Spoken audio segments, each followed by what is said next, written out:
Loreheads, and welcome to the League, exploring the League of Legends lore from A to Z. My name is Rebecca. And I'm John. My name is Mark. Today we're talking about the Bloodharbor Ripper, Pyke. I did not write when he was released. I thought I was so prepared. Wow. We just talked about how... Hang on. I'm going to guess 2016? No, that's too old. I'm gonna go 2018 maybe? 2018 sounds good, honestly. Yeah. I like 2018. May 31st, 2018. Oh. Yeah. Edit out where I said 2016 and just put in the 2018 part. But don't fill it with, leave the empty space there. Yeah, just dead silence. Sure. That's good podcasting, baby. Well, in addition to talking about Pyke, with the three of us, we also have a guest. And this was a good introduction to that. But joining us on today's podcast is Draasin. He is also, you may recognize him if you're on the Discord. He's one of our moderators. So, welcome, Draasin. Hello. Hello. Thanks for having me. Of course. Thanks for joining us. Thanks for being here. Thanks for And moderating. being a mod. Yeah. It's not that hard. Nothing bad happens. People are pretty good. Yeah, a couple things. That one fight, you know. Oh, yeah. The fist Virtually fight. break How it did I up. forget? Yeah. So, tell us a little bit about yourself and why you decided to join us for Pyke. In general, I've just been playing League since like season 6-ish. When Pyke came out, he really captured my interest because prior to switching over to League, I was actually a very high rank Heroes of the Storm player, and I was a Zeratul one trick. And Pyke plays a lot like Zeratul did, so I just immediately clicked with it. His character is not the deepest, but it's interesting, and I just really love his playstyle. Despite being in ADC main now, Pyke is still my second most played by a large margin. I mean, play him ADC. Who cares? Yeah. I was going to ask if you play supports otherwise, because he seems so different to, to the normal support play style. But I play just about everything. One of my actual current goals is I'm trying to hit M7 on every champion. Nice. Damn. That's a high mastery. I'm at 63 of 160 right now. damn, son. That's I'm a trying lot. to hit M7 on one champion. I'm also account level 840, so we just ignore that. That's a high account level. That is a very high Damn. number. I didn't know they went that high. You know what? I always feel a little bit bad about our number given how long we've played, and then I remember that it was just 30 was the max For a most while. of the time we Long were time. playing. Yeah. Yeah. And then as soon as we stopped playing, then they took the cap Yeah. off. Right? Yeah, the cap was removed like season 7, like right as I was really getting into it, so I just accelerated right through. Man, one day. I did always want to have mastery on every champion, which is really hard when you play a lot of ARAMs. That does make it hard to earn tokens. Yeah.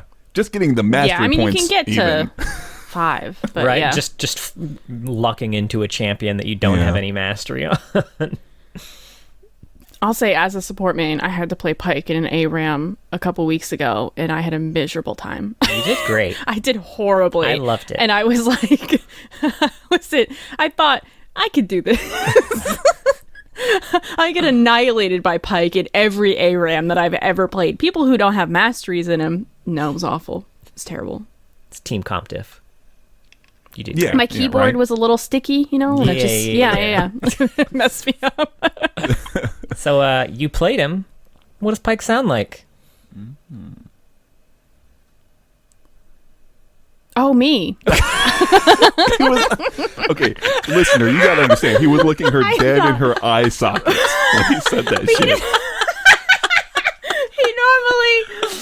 He usually does anyway. He can't look at the screen. It turns him away from the I looked my woman in her eyeballs and I said, "What does Pyke sound like?" I don't know. He sounds like he's gurgling underwater. I can't do He that. does sound like He- that. What kinda other quotes does, you yeah. have? Okay. Pyke lives in like the space of like he's like, minions have spawned. Because Pyke had an announcer pack. Ooh. Oh. For some reason. Sure. Why not, right? Yeah, because, they use those so often. I know. It makes me wish that they just sold them. I don't know if I'd buy them. I play with a Pyke pack. He sounds cool. Yeah. Right? I think that it is a fun idea. They don't even have to be champions, but to have just different announcer packs, people would absolutely spend money on that shit. People mod them into the game already. It's like, why not, right? That's true. Get like some famous people. They have connections, right? They have Freak. He Ryan literally has works connections. for They them. did a TV show. They did. They did a TV show once. That one time. Okay, can I just do a Grudge impression? Yeah. Sink till you float. Was that it? That was it. The Man, I accent's can't a little- believe you got it in one. Yeah. All right, Draasin, you're up. Why do you get to go last? What? Because that's... Gotta find the voice line. Captains told me to kill fish. Fish told me to kill captains. Makes sense. Oh my God, Damn. Pyke is What the actually fuck? here. John, you should have not gone last. Joe. Because you're going to sound like a real dill hole I now. fucking regret my decision now. You know who you Holy fucking shit. sounded like, too? Do you ever watch old Inspector Gadget? Ooh. I think he's too young. A little too young. Yeah. Yes, you're absolutely right, though. God damn. That was insanely good, though. Get you, Gadget. Your little dog, too. All right, go ahead, John. all right. Yeah. Knock it out of the park. Tasted a good life once. Needed salt. Nice. That's good. I think mine was the best, but It was pretty He's good. got a lot of really funny voice lines. all right. Well, on the universe page, Pyke has a bio, a short Oh, story. we missed one. No, never mind. It's okay. The cats can't do the impressions, and our baby's sleeping. Unfortunately. I think she'd do a good Pyke. She it would just she sound like your Grudge impression. probably she does. Yeah, she does that a lot. Anyway, Pyke has a bio, a short story, and a video. One of the Lars's Legend of Buildwater audio drama. This one's a little bit different than the other ones, mostly because you have to hear him pee. Which I really didn't care for. I didn't know that was coming. I was listening to it. It was on a louder volume than I would have put it if I knew he was going to piss in my ears. But anyway, It's like you're just actually there. Just to warn you. It was like someone was peeing in front of my face, and I didn't need it. I like that also someone gets like dismembered and you hear that. but, Oh, like, yeah, it's real. That's cool. Brutal. I mean, I didn't care about the dismemberment, but the peeing? I didn't see the it's visceral. Yeah, The sound effects artist put in some work. They are. They are. Someone worked really hard on those sound effects, including the piss one. Someone recorded themselves peeing. Absolutely. There's Bonus no to way the that they Foley didn't. guys, yeah. Shout out to the Foley artist on Lars's Legends of Buildwater. Like, oh, we need one more take. It's like, man, you cannot. I can't keep drinking water, man. Been at this for 4 hours.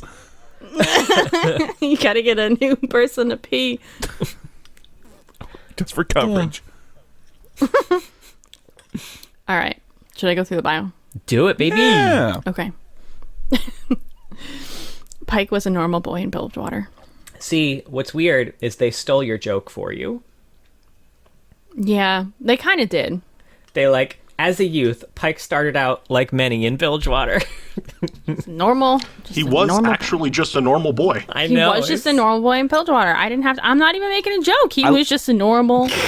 I love it when they're actually a normal boy or whoever from wherever. They often are, honestly. But they don't often tell us that. That's fair. He began. I will say though, I like that he doesn't have some name lost to time, unless it's old lore or something.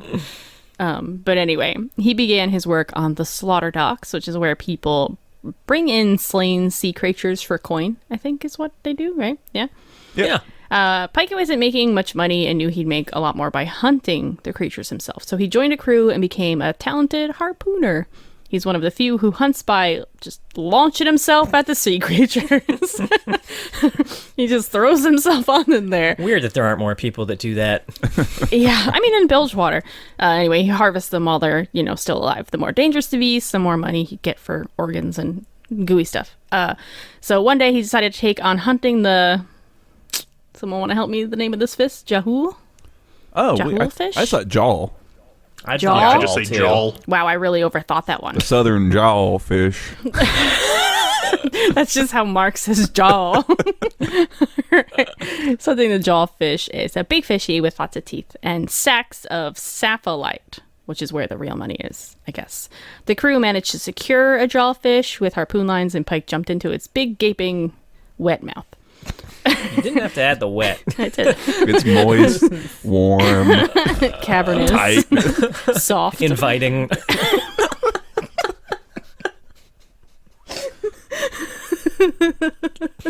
Y'all are fucking disgusting. You participated. You can't get mad at us when you added the word moist, Mark. Yeah. Stuffed by the jaw. All right. So he starts harvesting the sapphilite. While down there, his captain chickens out like a little bitch and cuts Pyke's line, abandoning him. If this sounds like Nautilus, yes. Pyke, of course, was too angry to die because this is Runeterra. The bio's kind of vague here. He saw lots of blue lights and was connected to something, quote, ancient and mysterious. I don't really know what that means. I thought maybe we would get more later. We do not. Don't worry, you'll get way more Oh, great. in a Reddit AMA. Yeah. Oh, those are the best. Okay. So Pyke became all full of vengeance, set out killing people in Bilgewater who were on his little hit list, Pyke's little list. He started with captains. That's what it's labeled at. He like pulls it out of his pocket. He's making a list. Oh, why have they not done that skin yet? Right? Reverse Santa Pyke. Oh my god, it'd be so good. Riot. You're welcome. Anyway, he started with captains, then moved on to basically anyone associated with the slaughter docks. He's known as the Bloodharbor Ripper, and people say he travels on the ship the Terror, although no one has seen it, and now everyone's all spooked. Yeah, and that's Pyke. That's Pyke. I love. So I mean, we know from further stories that like his list means nothing essentially, but I do.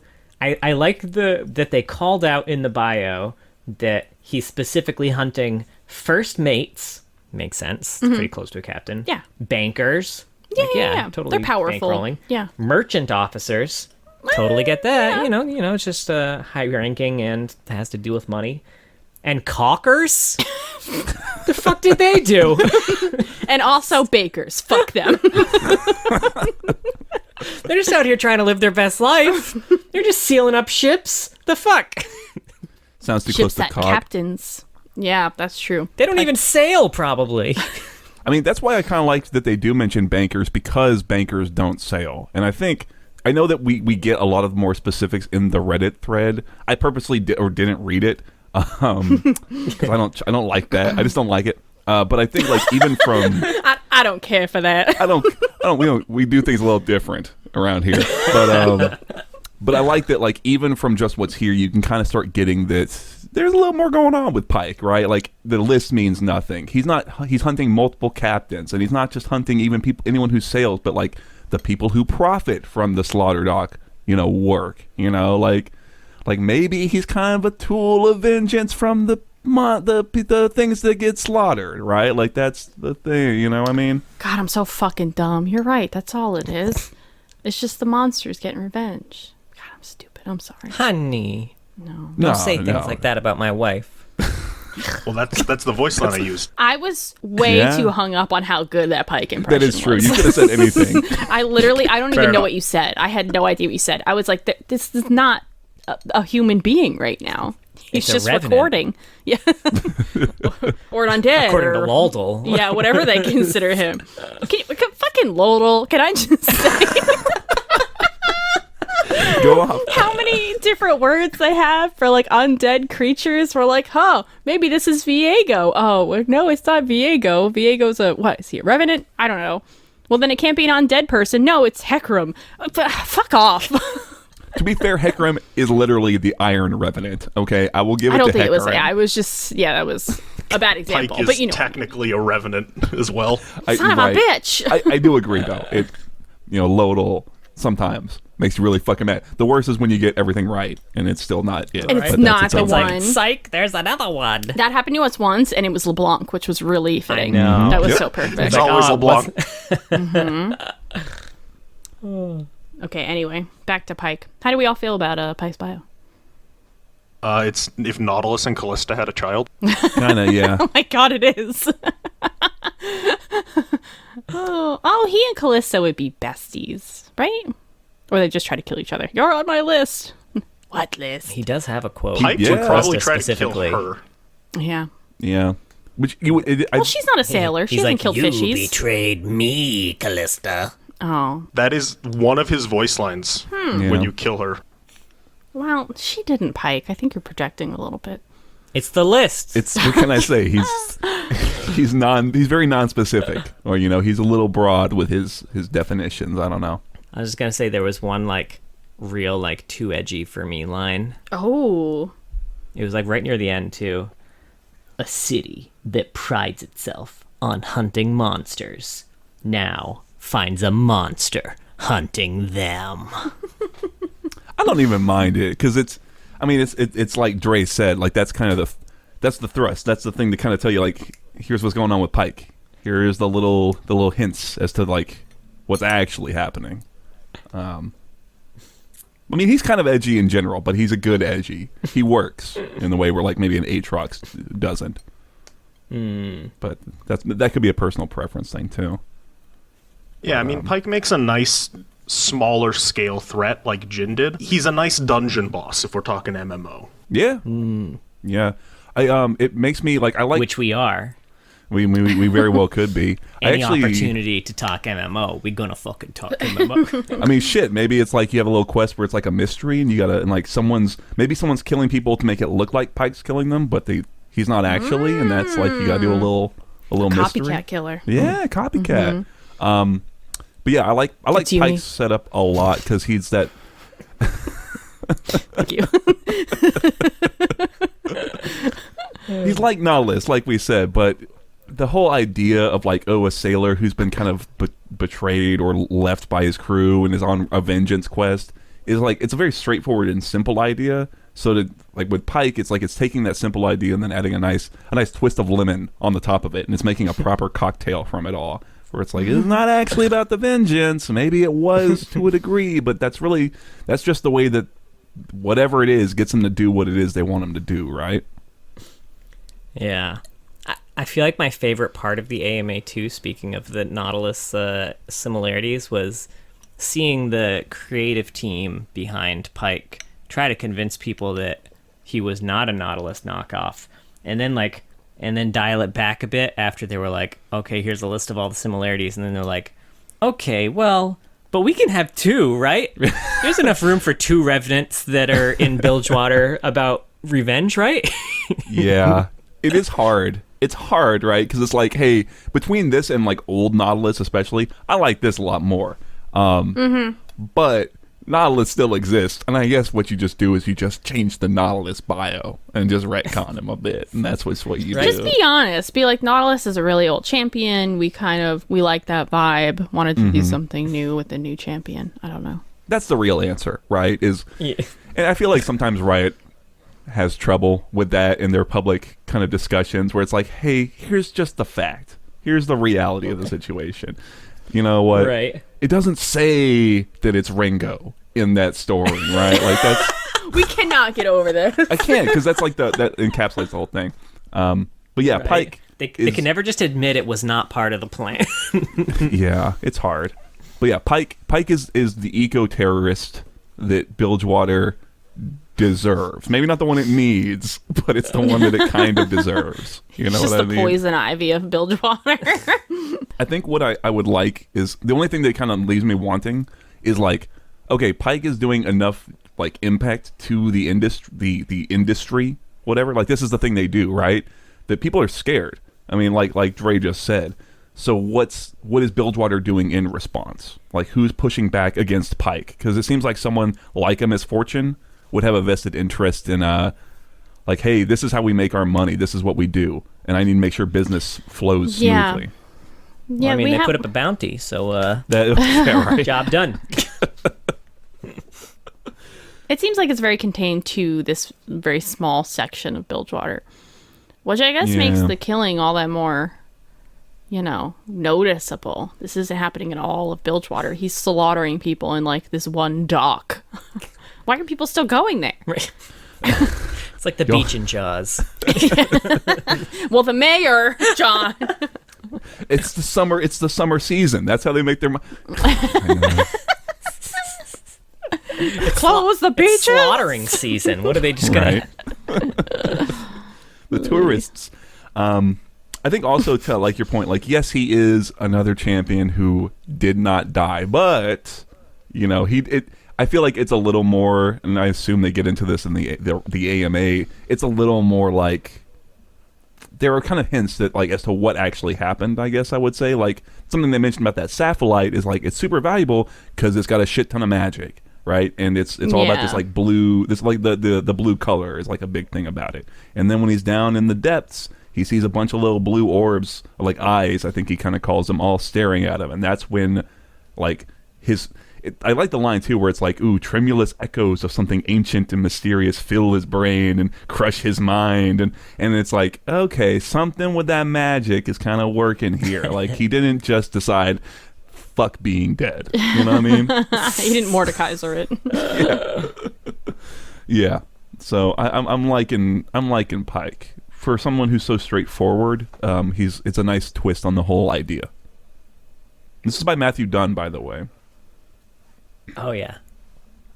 The impression I got was it was a very like a powerful or spiritual kind of jawfish that they caught, because in the bio it says it was a huge jawfish, and while Pyke was working, an entire pod of other jaws began to push against the ship's hull. I got the impression it was something more than just this fish, and then it's largely responsible for what happened to him. I think that's they caught a Mother good point. Jaw. They gone done fucked up. Sure.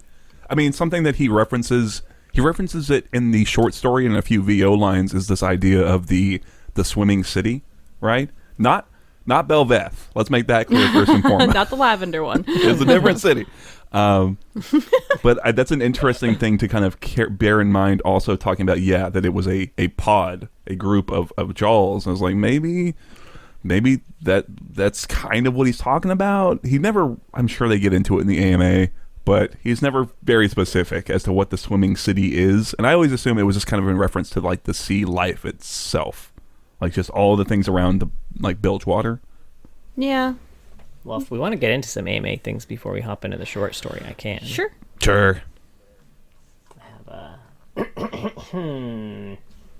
have a lore-relevant fun fact section. Great. From the AMA. Did you read the AMA, Draasin? I did not know it existed. John Pies, he's like that. So, Pyke was not resurrected by Nagakaboros or the Shadow Isle's Black Mist. He was resurrected by the magic of the jawfish. Sure. It's specifically because of that, the Mist and Mordekaiser cannot control Pyke. He's a different sort of undead. His powers are tied to the spirit world, and they are boons of the swimming city.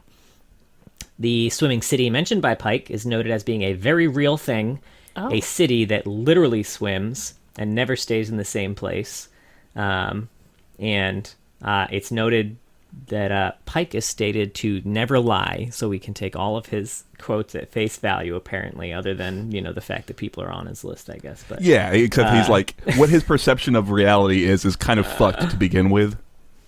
Yes. Yeah, I was going to say, like, he believes he's telling the truth. He's also violently crazy. Yeah. Yeah. They did specify that his death and resurrection warbled his mind significantly, so what he's saying isn't necessarily false, it's simply distorted through madness. Did they actually say warbled? They did say warbled. That is a direct quote. The academic, like, he's not like completely fucked, but he is kind of warbled. He's a little warbled. As we like to say. The city is like a global mind, like if the city and its inhabitants were to live as one, or maybe something even more complex.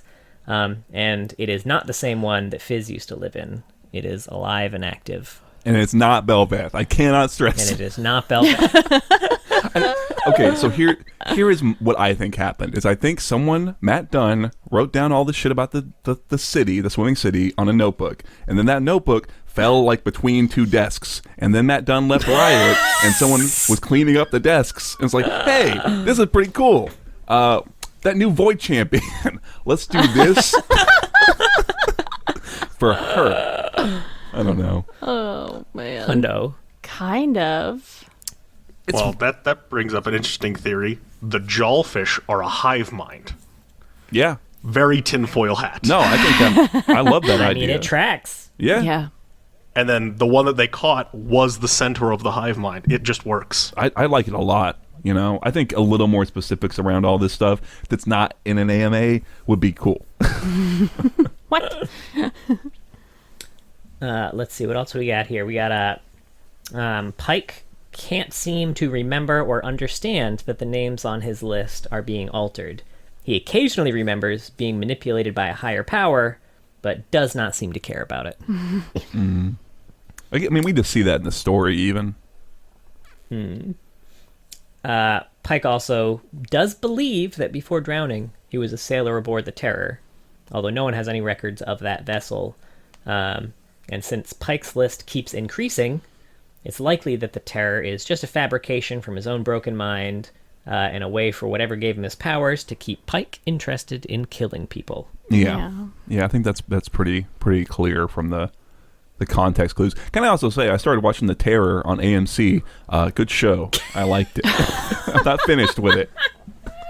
Little Mark Rec on the side there. No, well, we're here. Just a little aside. Let's see, this one is not in the lore anywhere.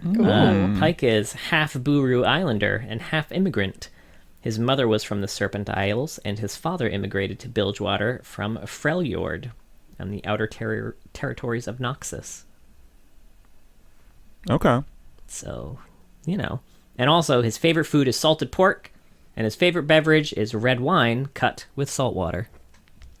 Man likes his salt. He likes his salt. I like salted pork. I was with him on that, but Have you tried cutting red wine with salt water? no, I do put ice in it though, like a heathen, because I don't really like red wine. I guess I'll right. try it. At least you've never gone to a fancy bar and asked them to mix red and white wine and then add Sprite to it for you. No, but I have been with you while you did that. Which is almost kind of worse. Because it's like, hey, I know what this person's doing, and I'm choosing. Like, Yes, I do intentionally spend my life with this man. You're welcome. I've do you also call that been with drink? you while you looked a waiter in the eyes and said, "Can you bring me a blue drink?" What kind of? I don't know, just something blue. I like that. That's kind of a power Surprised me. move. Surprise. It's like when you order cheese, and you're like, I need a goat cheese, a cow cheese, and a sheep cheese. It's like when you do that, Mark. Yeah, you do that. Yeah, that's how you order cheese. When you don't know what you're doing, you order from different animals, and you want a hard cheese and a soft cheese. And that's, I don't remember where I learned that, but it's like, if you don't know what you're doing, that's how you order cheese and make it seem like you know what you're doing. Pro tip. It's a hot tip. We got a Mark Rec and we got a Mark Pro tip. This is an informative episode, folks. Yeah, If you're not listening to this right now. This is the life skills episode.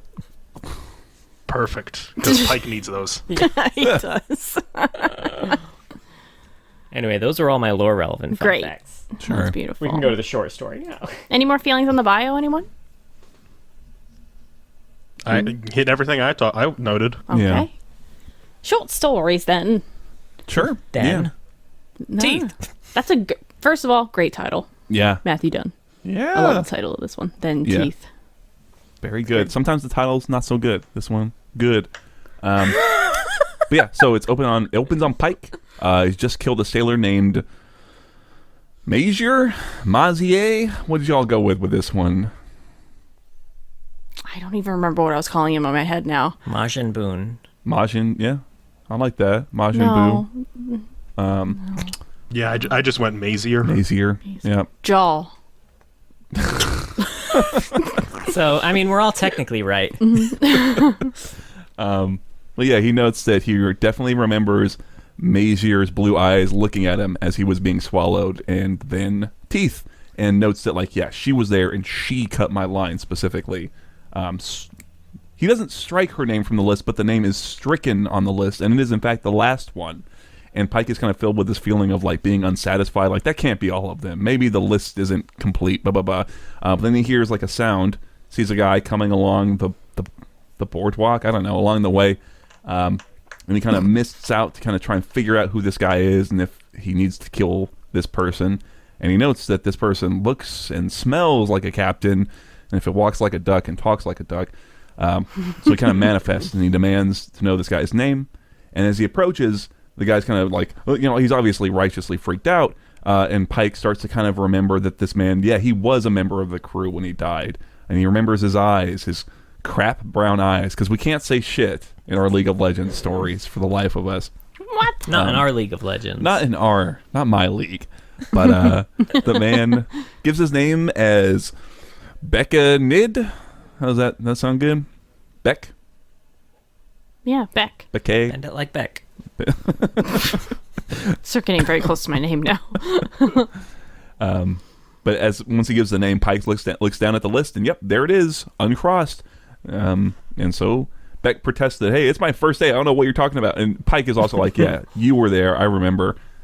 Beck protests, but it doesn't matter because Pyke kills him, and as he kills him, Pyke remembers Beck's eyes in pretty much the exact same way he remembered Magier's. Oh no, I've forgotten the name. Magier's eyes from the start of the story. Magier. And yeah, that's it. I liked it.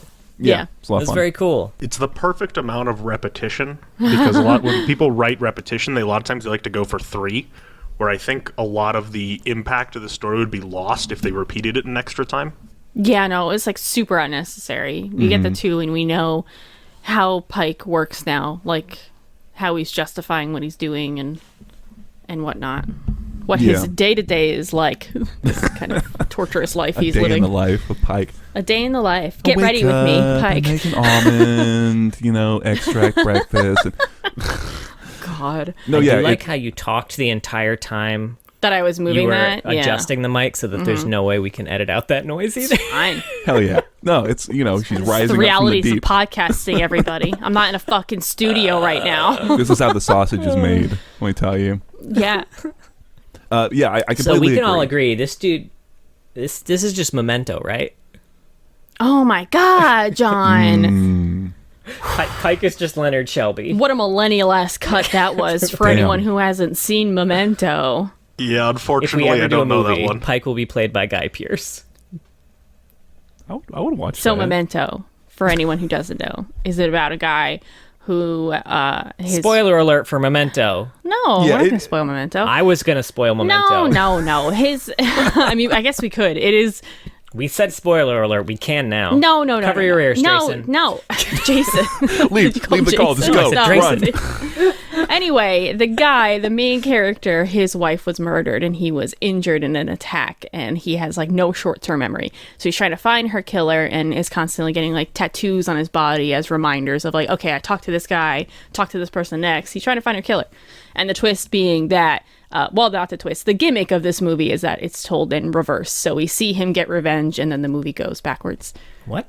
That's not the twist of the movie. That's not the twist. I'm saying like that's the gimmick of the movie. The twist of the movie, spoiler alert, Are we spoiling it? Okay, go ahead.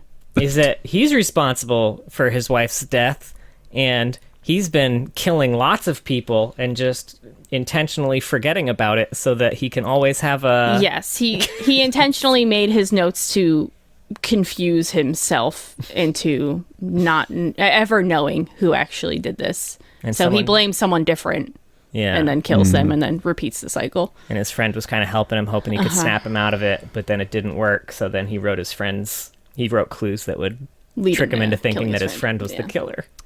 It's a weird movie. It's a very But good it was comparison, that though. movie when it is a really good comparison. That was like that one of those movies that in high school, like if you wanted to be cool and edgy, like you had to see Memento. Yeah. That was Identity for me. It was like that. There's Memento and Donnie Darko were like the edgy movies. Just too deep, you know.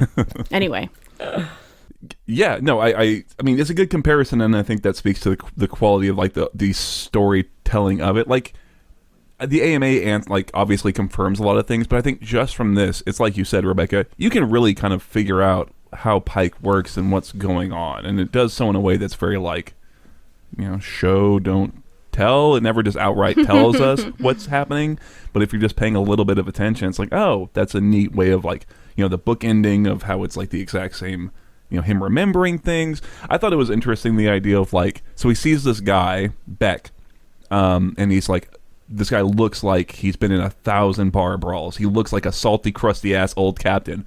But Beck, like, specifically protests that, hey, this is my first day in Bilgewater. I don't know what the fuck you're talking about. So is what Pyke sees even real, or is it like the image of a captain is overlaid onto people? I wondered. You know what I mean? I don't know. I feel like it's probably like a seeing what you want to see kind of thing, and he's not hearing the tone of voice that this man is using. He might be hearing the words, but hearing like, a different tone, like he's lying, he's mocking me, something like that. Right. He's hearing everything through like the scarecrow gas. Yeah. Help Sure. me. Yeah. I mean, it is neat how at one point he's trying to figure out, is this guy a captain? And then at one point just refers to him as a captain. So he's obviously, he has made up his mind, right? And that's the same thing where like those powers that are kind of twisting him are like just pushing him like, yeah, he's a captain. For sure. Yeah, he's definitely a captain. Just get it over with. Get over it. Yeah. Hot toot. Yeah, I like that. So there's a too. line. I'll go for it. Oh, because at the after he killed Majin Buu, he's like, "Hey, my list is done. I'm done." And then he looks back, and there was a name on it, and he's like, "Oh, I must have folded it wrong." So I like those moments where he's kind of like backfilling to like explain things, Yeah. There's a line where he said, he heard they call him a phantasm. They're half right. And I was just wondering which half. I like to imagine he's just a fan, like a really big fan, probably of Garen Katarina fanfic, or Gararina, as I like to call it. Okay, yeah. Expound on that thought, though. Like, really. What if he's a Tasm? He could be a Tasm. What is that? Oh, like Taz. Oh my god. Wow. There was like genuine. I got it. There was like genuine fear and or confusion on Rebecca's face. Like she reacted like, "Am I about to get stabbed?" Like what? Let's get Taz. Who was this man I married? Right. And why? It's because of the Sprite white wine, red wine thing. Yeah, Yeah. that's what did it. I was like, this God. man's a genius. Man who walks into a bar like that's not afraid of anything. That is true. It takes confidence. They do note that he says he has one living eye and then one, what does he call it? Baleful glowing eye the sea gifted him. So I guess he is maybe near literally half still here and half revenant, whatever. That's kind of neat. The line that I like the little section of a line I like in here is when he's realizing his list is done, maybe he got the wrong manifest, which just makes me picture Pyke doing paperwork. He's like got little glasses on, like, hang on. Right. I messed up somewhere here. He's got like one of those like billfold Pushing like his little abacus. man, there are so many like list related joke skins that they have not done for Pyke. Yeah, but I like that though, that he's immediately filled with like, it's almost like an anxiety that starts to fill him of like, no, maybe I didn't do this right, maybe I missed something, like this can't be it, right? I can't be done murdering. There must be more. Yeah. He even is like, where'd I get all that ink? Which I thought was an interesting thing. It's like, I don't even, because like I said, he doesn't actually strike it out. He just looks and it is stricken out just there, it's neat. I like it. Yeah. I like it. It also, so they reference his size in this story, which kind of caught me by surprise. It said he takes form. He was always a big man. Now, with the baleful glowing eye that the sea gifted him, he feels larger still, which I feel like in comparison pictures, of like other people, he's never seemed big to me. He's always seemed pretty fucking small. Yeah. Yeah. I mean, it's hard to get a scale of reference with league champions. that's true. That's true. Like even if he's like 6'6", he still looks small compared to most things. Right, Sure. like Galliot's there. Nautilus. Well, Lux especially- is surely 6'8" at least. Yeah, clearly. I do want a Anywhere between gigantic, 6'8" like, and tall girl 72 Lux. feet. Mommy? Okay. But I mean, you put him next to like Ilaoi, right? And it's like, yeah, he's gonna look small because she's hulking. So I mean, it's a good point. Plus, I feel like I noticed it most in the Ruined King, I think, because I feel like you can't get a good scale of champions in League, like you mentioned, because they need to put everyone on But the look same who he's scale. near in the Ruin King. Alawi. Braum. Yasuo, Ari, That's true. Ari's long. She got long tails. Misfortune. Yeah, that's true. That's a fair point. You know what fucks me up with Pyke is he is so fucking wide with those like World of Warcraft tier pauldrons. He and Garen should hang yeah. out. Right?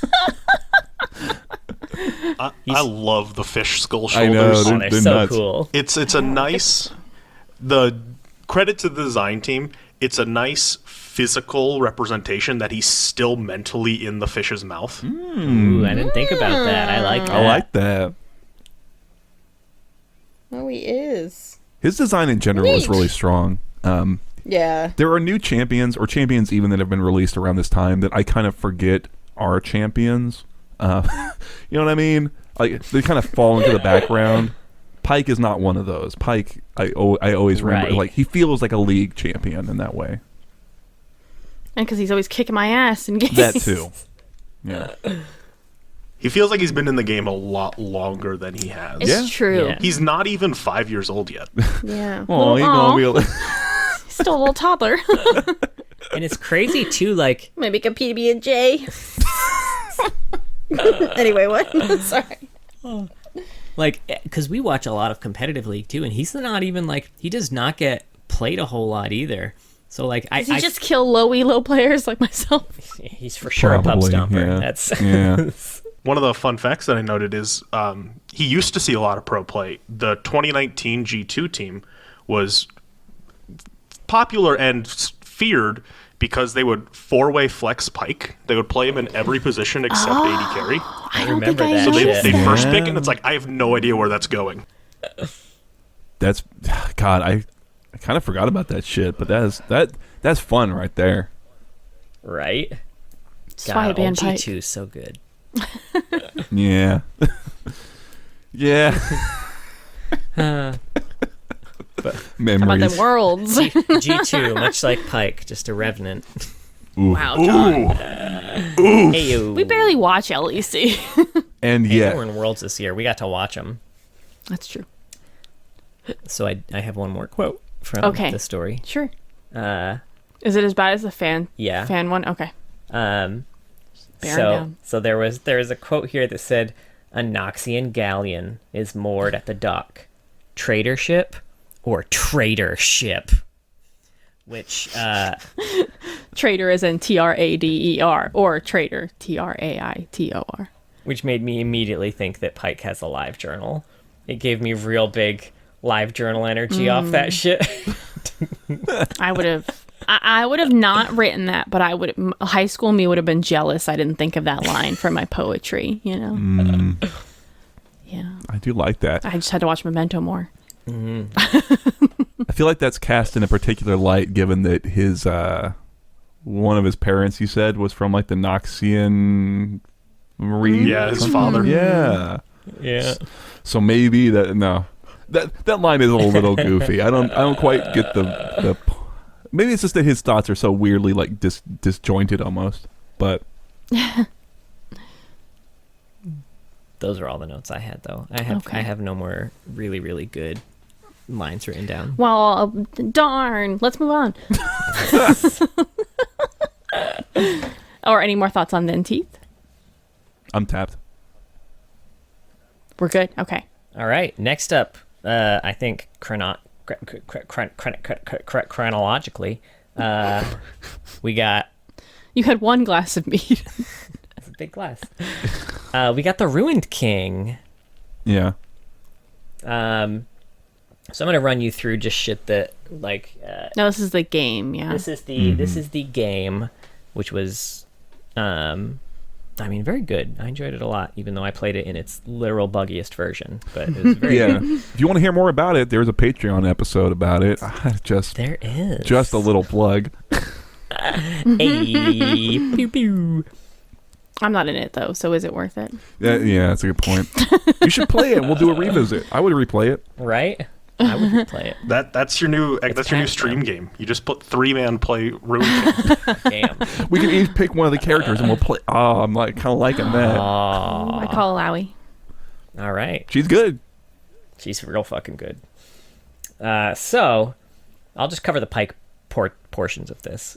So, the goddess Nagakaboros sends a vision to Alawi with a task to put down the infamous Pyke. She finds and defeats him, and then gives him the test of spirit, which he passes, and then escapes. Fun fact here, Odin, Austin, Schaefer theorized that all undead champions would fail that test, so suck it. Later, aboard Misfortune's ship, the Charming Lady, the crew's attacked by a massive sea monster, and Pyke surfaces to strike the final blow on the beast. Then he reveals that the voices in his head have been pacified ever since he passed the test of spirit, and that Gangplank is next on his list. What? The group reluctantly allows him to join them, and they continue sailing to the Shadow Isles. Later, they need to go get a seed from a Buru temple to strengthen Maokai, but they find the temple has long since drowned beneath the sea, and Pyke senses that it's guarded by sea creatures. Alawi returns to the Buru Elder to request the aid of the Serpent Callers, who can summon larger monsters to drive out hostile monsters, and then Pyke summons a Jawfish to help them enter the temple, which Sure. is something he can do They're now. besties now. And then at the very end, after going on this grand adventure with Misfortune, a new name appears on Pyke's list, Viego. Now remember this, because we'll be touching on it, or rather... ignoring it completely a little bit later. Also, this is just a little fun fact and a little more shade to throw it. The Sentinels of Blood. The Rise of the Sentinels. So it was mentioned that any champion who was added to the Ruined King was added for 5 reasons. 1, the characters must all exist during the Ruined King, since some characters are not from the same era, so makes sense. 2, characters need to be diverse in playstyle, making each one an asset to your team, both in and out of fights. All right. 3, champions need to have a reason to fight or something to lose or gain. 4, the characters need to be cool and flashy. And finally, important one here, their personal, past lore and or current beliefs don't make them likely to side with either Thresh, GP, or the Ruined King, Viego. Now, this is just your completely unrelated reminder that Misfortune is a playable character in The Ruined King. We'll get to that later. Yeah. I feel like maybe those points are not all created equal. Like maybe there are ones that are like really big 500 point font size, and then there's like little, like Sure. 8 point. They were font. like, sure, Misfortune was ruined, but also she's very cool and flashy. So People what like are we gonna Misfortune. do? Not put her in the game? I mean, Well, she wasn't even ruined at that point. This was first. It's interesting to see that how much Pyke has become one of Riot's very poster children Yeah, he's in the last getting couple there, years. huh? Yeah. I mean, even just like look at skins. He's got 2 legendaries and a Mythic Essence skin. Like they seem to think that people really like Pyke, and they're really capitalizing on that. And I think that's probably a decent chunk of the reason he's in the game and he's in Bilgewater already. yeah. I mean, Yeah, I think we mentioned he's a pub stomper. I mean, keep in mind that all tiers considered pub tier are like 90% or more of the, Yeah. of the player base. So. I think it's fine. I'm not like, I don't think he's got the strongest motivation for being in the game, but I give them a bigger pass because it's like, whatever. You can kind of finagle Pyke kind of any way you want almost to get him in there. I give him a Right, pass you got on the voices Pyke. tell him whatever the fuck you want. Also, You'll him- fit into anything. Him being like broken free of the fish voice is kind of a big deal, huh? Yeah, a little bit. A Yeah, little bit. but also he's got names still showing up on his list. So is he really free? Like, who the fuck knows, really? You know. I don't know, but why would the fish want revenge on Viego? It's a good question. It seems like if Viego fucked up Bilgewater, you know what would stop happening? People would stop fucking killing fish because Bilgewater is full of ghosts. But so here's my theory on this, because Okay. this is another thing they don't really touch on. The voices were calmed after passing the tests of Nagakaboros. Now, Nagakaboros, on the other hand, does have a lot to gain by Viego being on that list. And Pyke has already shown that he is very open to being controlled by one sort of Bilgewater deity. Why not? Why not another? I am totally on board with that. Yep. You have completely addressed my complaint. My head was in the exact same place. Like Nagakaboros just overrode the jawfish. I like that. Mine now. No, I love that, frankly, because we see with like the serpent callers that they have some sort of influence or ability to control them to some degree. Color me wrong. I don't know, but I think you got it. You got the right of it. I guess what I like also about this, not so specific to Pyke, is that him passing that test does like fuck up Illaoi. Like she has a big crisis of faith from it, which is like, that's fine. If you're gonna do things like that, as long as the characters react in a way that feels appropriate, fine. And she does. So it's fine with me. I like it. I'm more on board with Pyke being in Ruined King now. He makes sense. Nice. Now that's going to bring us into our favorite topic of conversation. The next item, chronologically, in Pyke's lore. I'm out of alcohol. Rides of the Sentinels, baby! Woo! Woo! Wow. I will not woo that. All right, so I'm going to go through and I'll just real quick go over Real his- quick, it's like more almost a page. No, that's fine. Hurry. All right. So, on their way to the slaughter docks, the group of sentinels comes across Pyke fighting a group of raids after a tense misunderstanding, as he thought the group was Viego, and he does remember that Viego's on the list. Senna convinces him to fight the raids, barring their path, allowing them to keep tracking Viego. And he doesn't kill any of them, but he also doesn't take any damage from them, so he's a great distraction. The Sentinels soon find him in a warehouse searching for the fetter. Soon find Viego in the warehouse searching for a fetter. After confronting him, Misfortune betrays the group and offers Viego the fetter and the Sentinels in exchange for the power to destroy her rivals, becoming ruined. Senna attacks Viego, Fortune returns fire, and in the ensuing fight, the rookie informs Pyke that Misfortune is now on his list. And then Pyke disappears. Viego departs with the fetter, but collapses the warehouse on the group. What falls on him? What falls on the group first, though? Something has to. Yeah. The whole warehouse falls on the group. Knocks the Wayfinder into the ocean. So Sentinels are all pissy because that's the only way that they get, around. And then they encounter Misfortune again, and her crew shows up to finish him off. But at the last minute, Pyke returns and then drags Fortune into the bay while the Sentinels fight off her gang. After hours of fighting, the Sentinels defeat Fortune's crew, but are pressed to exhaustion. Pyke eventually resurfaces and returns the Wayfinder to the Sentinels before parting ways. Now, it is worth noting here, his blades are covered in blood when he comes back from the ocean. And when Lucian asks where MF is, he says, "My list goes on." So, did he murder her? Is Misfortune dead? I mean, no, she's a champion. Well, That's true. Was she disabled in game? Right. So I started playing right as that event happened. So. Oh man, what a time to be alive. Oh, man. So the group gets back to their headquarters. Pyke has actually stowed away. He was kind of within range of the magic when it went off, so he's in their headquarters now too. Lucian sees value in an indestructible homicidal ghoul, and Pyke is convinced that Viego's on his list, so everything kind of works out, Let's just bring him along with us.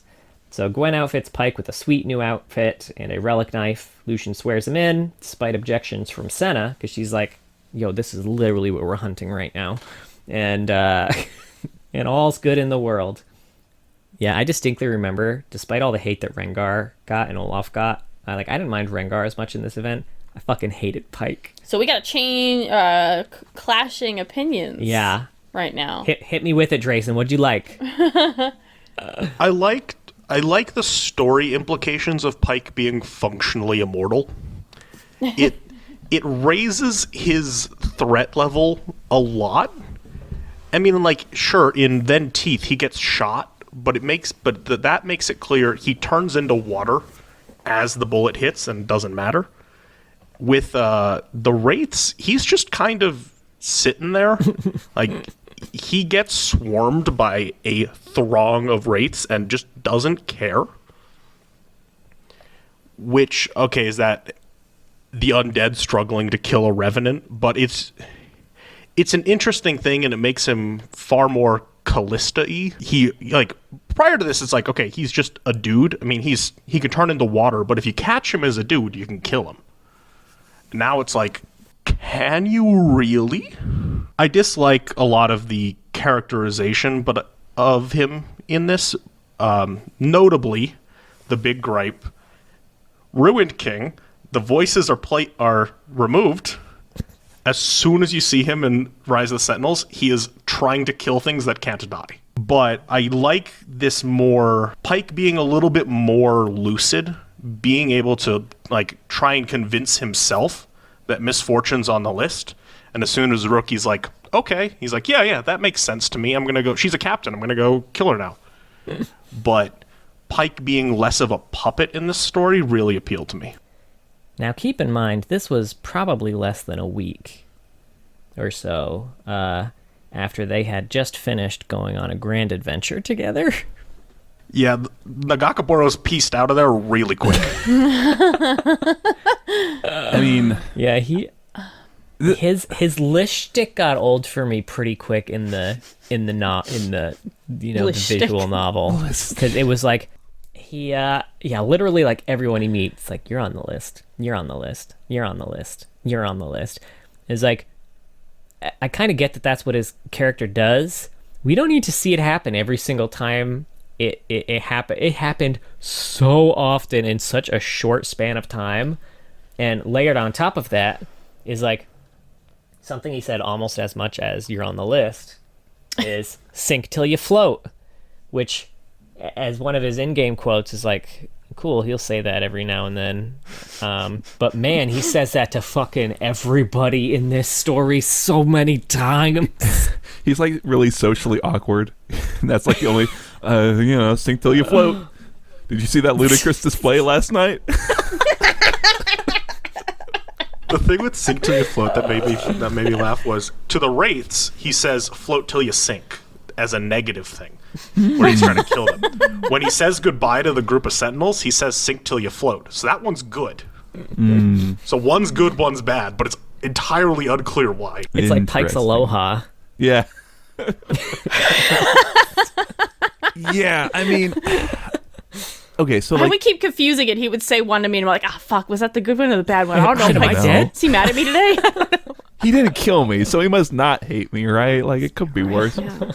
I mean, okay, so like, it's hard to even try and say, well, yeah, they were on a a big adventure a week ago, because it's like, Ruined King in my mind is such a disconnect from Rise of the Sentinels. They just, you can't even try and have them be in the same space.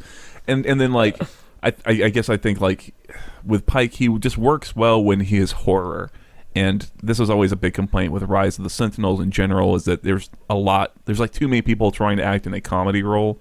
So like, some of the implications of him being unkillable and trying to pull him out of being a puppet so much, and how does like what's left of Pyke try and fill that void, like this moment in the short story, right, where like the list is done, and it's like I said, it's almost like anxiety kind of just starts to like swell up in him. That I'm into. I think the issue with everything that happens in the Rise of the Sentinels, is that like the moment to moment writing and character interactions are just really don't fire on the right cylinders, right? And so like when Pyke maybe if he just maintained menace throughout and wasn't trying to act in that kind of comedy relief role, would have worked better. And so then you would get a lot less of like the are you on the list, are you a captain, like those types of things that are trying to be like funny so regularly. You know what I mean? Yeah, that'd be nice. Yeah, I entirely agree. I made it sound in the beginning before we Not were a Pyke recording, I made it sound apologist. like I was an apologist. I think they did less bad on Pyke than a lot of people gave him hate for. I think there's a lot of interesting implications, but I entirely agree with Mark that the ideas are good. They made him fill a role that is not at all designed for him. It was kind of like they got a prompt that was like, hey, we need a story with all these characters. I'm not going to go through and I'm not going to read all the lore for all these characters. Give me the 3-word synopsis of this character and I'll work with it. They were like, oh, list. Like, got it.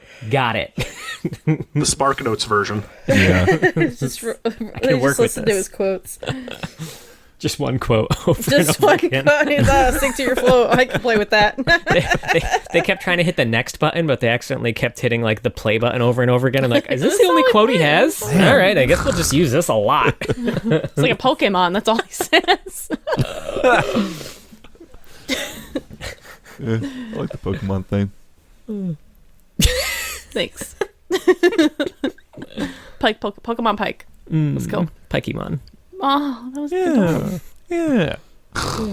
He's collecting Now, all of the he is captains. mentioned. He is. Gotta kill them all. Is he a Pokemon or Pokemon trainer? I don't know. The last thing he is in is he is mentioned in the Dead in the Water story, the MF story. Where people, that's kind of where like there was that captain who they were all going to, say goodbye to because he was dead, and do their ocean goodbye. And people were throwing out theories as to how he had died. And one person's idea was that he had falling afoul of Fizz the Trickster and was led out to a golden. he followed a golden narwhal costume, only to be carved up by the Bloodharbor Ripper in a tragic case of mistaken identity. That was, Do not remember that specific line. They were all drunk, That is fair. Yeah. You know, like how sharks think you're a seal on a surfboard? That's just what happened to Pyke. It's very normal. Yeah. Poor guy. He's trying. He's doing his best. But those are all the stories. Yeah. Yeah, all the written ones. Cinematics now. Yeah. Yeah, those are all the written stories. We do have the cinematics have some more story shit. I guess starting off with Pyke, the Bloodharbor Ripper cinematic is this champion teaser, which has pretty fucking cool art. It was very reminiscent of the Scary Stories art, Oh, I don't think I saw but that. like colored. Oh, yeah, I can see what you're talking about. Yeah, where like you got, yes, I know what you're talking about. It's hard to describe. I'm not an art person. Yes. Yeah. If you're an art person, please describe Scary Story Would you art say it's style like for me. the like environments are kind of woven into like image like specific images where like his list is also kind of like the light in this dark alleyway, things like that. Is that what you're getting at? That's way fancier than I was getting at. Looks weird. It's weird and spooky. Makes me uncomfortable. Gives me the goosey bumps. Well, this is what I mean when I say like he works Sure. as he works well in the horror space, and he should kind of just live there, Yeah. But yeah, this tells you a little bit of information that's from his bio. Has some cool art with it. It's got part of his theme in it. It's pretty cool. And then we've got that story that you talked about, Pyke, the Drowned Man, which is kind of the audio novel, which is also pretty cool. I liked all of those. I thought they were all pretty good. And we joked about the Foley. The Foley work in all of They're those very stories was very good. I remember the Fizz one still, where like the little like flippers were like walking across the floor, and you can really picture it. The flippers were right there in my room, The flippers were just all over me. along Yeah. with the peeing man. The pee was all over me. Just all over. That was your fault, Sean. I mean, Pyke actively turns into water in this one, and it like, oh yeah, that's definitely something that happens, and the audio doesn't. You would think the audio of that happening would like take you away from it. It's done really well. Yeah. Yeah. I mean, Really good. I mean, it's like, so the quick summary of it, just for it, is that it's Lars, who's been telling the audio drama up until this point, is now done telling stories, has left the bar, has a drunken pee off the side of a thing, and then Pyke shows up, and it seems like Lars was actually on his crew, maybe, because he does recognize him. It's the so. first person who was actually on the crew. I we've guess, seen. yeah, and does seem like, hey, you're supposed to be dead, and then gets killed. So, like, there's not a lot of storytelling happening. It's mostly, like, him reacting to things, and just like we've said, Foley work, but it's very effective. It's cool. It's really cool. It's a neat way to conclude, like, having this person just sitting there telling you kind of stories, is to then do this thing where it pulls the camera back a little, almost, you know? Yeah. I like it. Also, I am posting a $50 bounty if someone can get me the name of the actual voice actor for Lars, because we've done it enough times, and I can't find the credit. So if you find it for me, legit, I'll Venmo you $50. Damn. All right. Yeah, then last cinematic is the Kingdom cinematic, which is the Ruined King trailer. In this cinematic, we get to see everyone kind of get a moment to look cool. Pyke's moment is running across a massive-ass sea creature's tentacles, and then he does a massive dive into the creature's mouth. Which begs the question, why? Is he still looking for Sapphite? You don't need to keep working, my man. You are effectively retired. Yeah, it's a trailer. Wasn't he also in a new cinematic? Was that a Runeterra He one? was. Yeah. It is an AU cinematic, so... Is that? Oh, wait, no, you you're mean talking a about different one? The Runeterra one. Oh, right. Yeah, with boy. Nautilus. He's in two of them. I forgot about frankly. that one. He's in the one with Nautilus, and then he's also in the one with Echo. You know what I'm talking about? No. I don't know that. Surely. So you remember the one with Echo where there's like a couple of Runeterra cards, and they're in a bar, and they're kind of like scheming, and then it's showing little shots of like the trader who gets attacked by the Xersai in the I do desert. remember that. I'm I don't pretty remember sure Pyke being in that. shows Oh. up in that. Cause, I mean, I'll trust you on that. It's been a little while since I've seen it. well, that's I'm pretty sure it happens. I didn't rewatch it for this, I'll say. I mean, he just shows up and kills the guy. It's nothing crazy. That sounds like Pyke. Yeah. That sounds like Pyke to me. Case It's in his closed. wheelhouse. Well, we never said it was Pyke or Rengar. Every crime in the slaughter docks. Up, someone died. It was Pyke. He's the Bilgewater LeBlanc. Yeah. Unless LeBlanc. I really like the Nautilus Pyke cinematic. I think Yeah. it would be hard to write a piece of the two of them appearing together, but I think it would be really cool if you could do it. Yeah. It'd be a nice exercise because it would really stretch, or it would really be like you'd have to kind of make sure you're doing the right work to showcase how they're different, because they are different, and I think that's something we've kind of talked about here. And it would be I would like to see Riot try and tackle that, frankly. I remember when I first watched the cinematic too, before we had read Pyke. Before we read Pyke, I actually thought that Pyke did primarily target captains. Yeah. Not just like, not that he invented that people were captains. So I thought I thought that kid was safe in the cinematic, and he just kind of panicked and jumped overboard. But no, he made the right call. He was probably fucked. Yeah. Yeah. I remember thinking that exact thing too, and you're right. If he had stuck around, he would have become on the list. So I don't know. I don't know if he intentionally jumped overboard. I don't remember. I thought he kind of stumbled over, but still, that was the right maneuver. He got out of dodge either way. Yeah. Out of Dodge and into Nautilus. Something I just thought of. We're talked about the list constantly expanding. But Does that mean the top's shrinking, or does he just have like this giant list? He's like I thought Rise. about that actually. Does it keep rolling? He's eventually just gonna have a big girl. He should have a quote towards Rise about that shit. That would be great. I would love that. Well, that'd be awesome. All right. But yeah, so Any more Ken and Pyke thoughts? I know, Draasin, you mentioned you had some fun facts you wanted to drop on us, right? Yeah. Sure. So I dropped 2 of the pro play ones.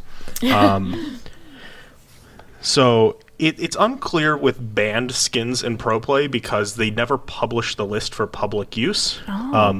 Project Pyke is thought to be banned because his dance animation is he starts with a jump that is the same start of the animation of his ult animation, so you can fake people out by dancing before ulting. Nice. Damn, Bait some of those son. flashes. That would fuck me I like up. that. I'd like to think it fucked me up, but I've never responded to Right. a Right, you're fucked anyway. Pyke ult in time to flash. Saved by your own You're incompetence. Sonia's. I like it. When asked on the World Finals broadcast this year of what champion he wanted to see during the series, Mr. Beast said he wanted to see Pyke played. Nice. Oh, poor Was he Mr. Beast. disappointed? Was Pyke played at all? Oh my god. All of Pyke's skins have chromas because he was released in that age where everything is a chroma.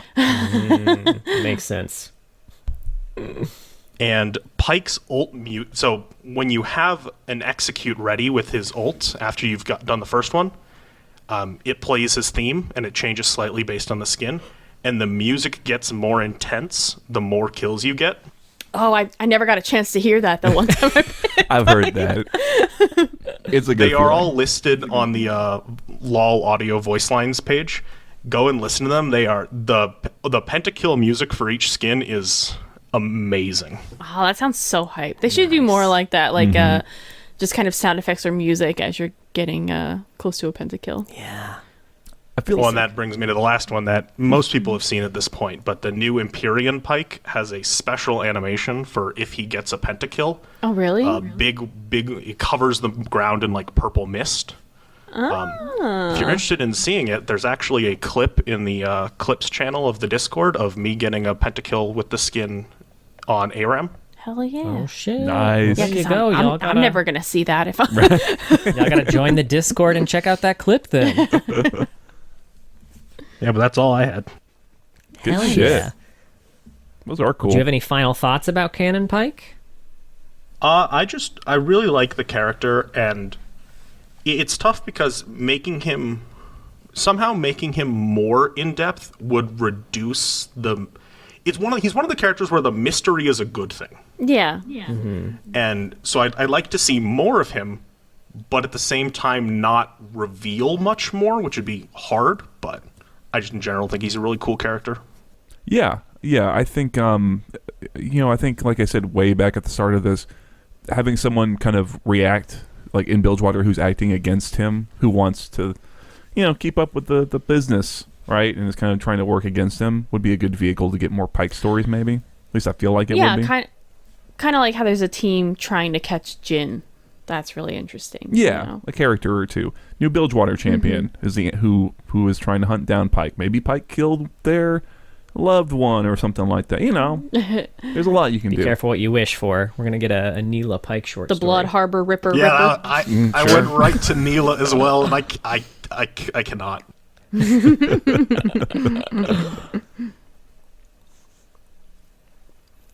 All right. Well, that is it for It's starting to make that sound sometimes. I don't know what it is or why. Oh my god, is that our monitor? Yes, Jesus the Christ, baby it scared monitor the makes shit this out of weird me. popping sound. Yeah, it scares the shit out of you. It scares the shit out of me at 5 a.m. when it starts going off. You assume and it's a I'm ghost in the yeah, baby. I'm like, what is happening?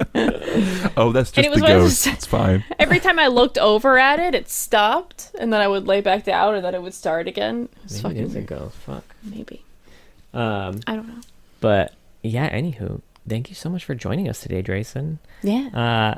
It was great to have you. And if people want to find you, where can they do that?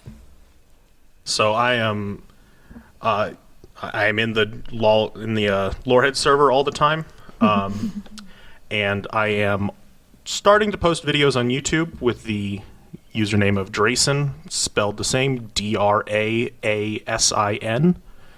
and winding down the end of a college semester, but I'm going to try and start streaming a little more often. Unfortunately, I could not get my name on Twitch, so it's Draasin with a 1 afterwards. Okay. Yeah, I'm hopefully going to start streaming there with some educational content of a gold player who plays a lot of champions. Yeah, I Nice, mean, you said you're trying to hit Mastery 7 with everyone, so that's a real fun thing to stream. Yeah, you'll have a lot of hot tips for people. Yeah. Well, I'm a big fan of educational streamer type content. Huge supporter of it. So, I'm a big fan of that idea. Yeah. Y'all go check that shit out. Well, thank you so much. Yeah, thanks, man. Thanks for having me. Next up, we got a few quotes. They're all in caps, which are they just all in caps all the time? Yeah, when I copy paste. Oh, okay. He's yelling at me so He's much. just yelling at you all the fucking time. So first up, we got what's worth more, a pound of flesh or a gallon of blood, which is a Merchant of Venice reference. For all you lit nerds out there. Not me, I've never fucking read it. Me neither. You've got I want to watch the world drown, is a play on the quote from The Dark Knight. Some men just want to watch the world burn. We got you get a snake, and you get a snake. Everybody gets a snake. That he says that? This is from one of his AU skin lines. Project, right? Yeah, I think that was the project one. He's got a few other from that one too. He's got the "Why are you running?" line, which is from the Nigerian film Pretty Liars. I only know that because of the vine. Yup. And then he's got "Make me feel alive again," which is a Metal Gear Solid quote from Gray Fox. Oh. Oh my god, damn. And then yeah, we have this. I wrote a few quotes down before I read the AMA, just as like when we were trying to like puzzle together, like, why is he like he is? So I wrote down a few quotes to help explain it. We took too much. I'm collecting the debt. Deep folk have a way with persuasion. My mind ain't all my own these days. I am not the only one who wants revenge on everyone.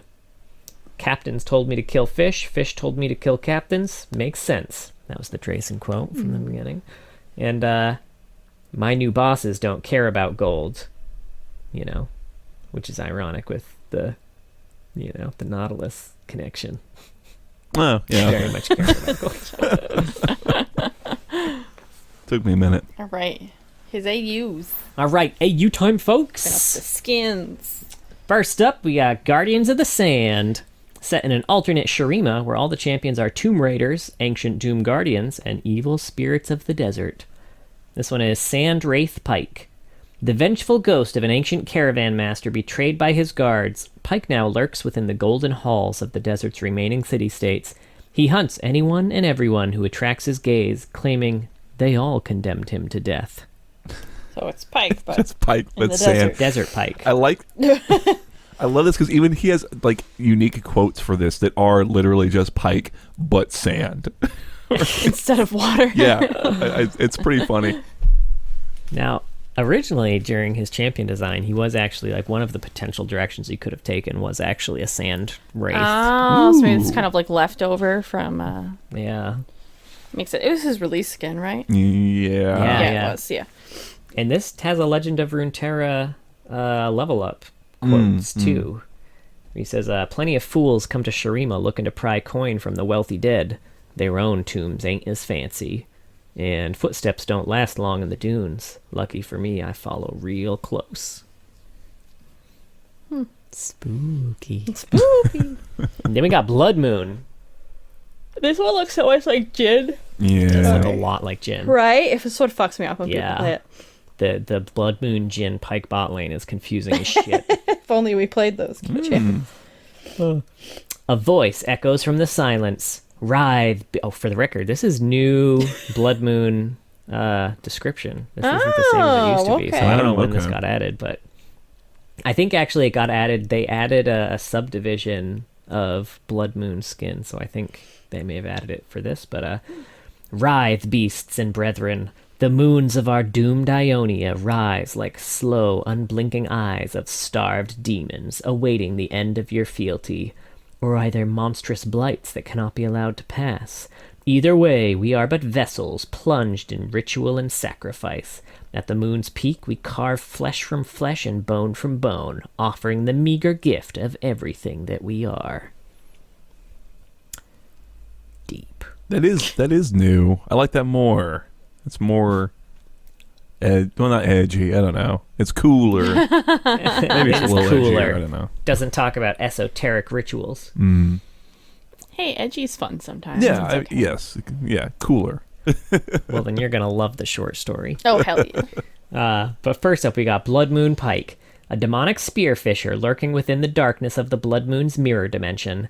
Pyke casts his hooked blade across an endless liquid night, dragging demons up from the bottom of the world and into their human hosts.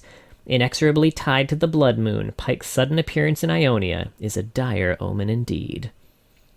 Okay. Yeah, so he's got a pretty cool fucking That's kind of cool. Yeah. role in the Blood Moon, and they have an entire short story about it called Trial of the Masks by Jared Rosen. This story, for the record, is what I imagine like an art house horror film director might come up with. There's like a lot of really strong visuals, intentionally disjointed storytelling, and a demon or two. So basically it's like Sivir in a cabin, and she's got her chakram like on the wall, like resting up against the wall, but looking through it is a portal to the other dimension. And she's just like constantly in like this half awake state, looking into this portal and seeing Pyke doing his little fishing and His little fishing. doing his little fishing thing, and you know, occasionally he'll pull something up and her room will fill with water, and like she'll be drowned, and then she'll wake up on a beach and there's dead bodies everywhere, and like, you know, it's implied that throughout the course of this story, Pyke has fished up a demon for her, and she killed god dong everyone around her. Interesting. That sounds kind of cool. I'll have to check that out. It is pretty cool. It's told like in a very, that's the synopsis. It's told more confusingly. I like that. I like confusing. Yeah, you'll fucking love it. You won't know what's going on. And then we got Project Program. Among the megastructures and packed streets of a future controlled by global corporations, a shadow war rages between the rebellious augmented humans and newly empowered artificial beings. The winners will shape the course of history, and the losers will be forced to evolve. This one is Project Pyke. An early project prototype, Pyke's untested upgrades left him violently unstable, too much so for his handlers, who junked him and threw his remains outside the walls of the city. Yet his cybernetic brain survived, rebuilding Pyke with salvaged scrap parts from all around him, and now their fragmented, overlapping memories mix with his own as they scream out for revenge. He's got the mask that the guy from Mad Max Fury Road has. He on. does. I always confuse this one for like, I feel like this Pyke skin also always makes me think of Urgot. I always think it's like Oh, he does Project kind of have that Oh, Urgot yeah, I can see mask. that. Yeah. Especially because he's got like, especially in the cinematic, he's got the really, really long range spear. I'm like, oh shit, did he just get fucking Urgot spiked? But no, it's Pyke. It's Pyke. And the cinematic is Outsiders. We drop in the middle of like a big battle basically, and we see a robot crawling along the ground trying to make its way to a weapon, but then a spear pierces its head, dragging it back into the waiting arms of Project Pyke. And then the final shot is he and the rest of the Outsiders, Kali, Aurelia, and Jinx, standing outside a big city, ready for revenge. And according to some writer tweets, Oh, God. although Project Pyke says Project Vane took part in making him the way he is, that is confirmed to not be true. So this Pyke does lie. But he doesn't lie. Project Pyke does. Oh, no. But isn't it just like Pyke, but he's got glowing bits now and a face mask? Yeah, those are the differences. Pyke, but glowy bits, face mask, and he lies. Yep. Okay. I don't think I've ever seen this next one. We got PsyOps. In a military setting, all the is this champions are specialized warriors of high command, trained to battle in different combat scenarios. So PsyOps officially encompasses Arctic Ops PsyOps and the Black Rose Group. And this one is PsyOps Pyke, ironically part of the Black Rose Group. Yeah. Great, Oh my great, God, cool. Riot.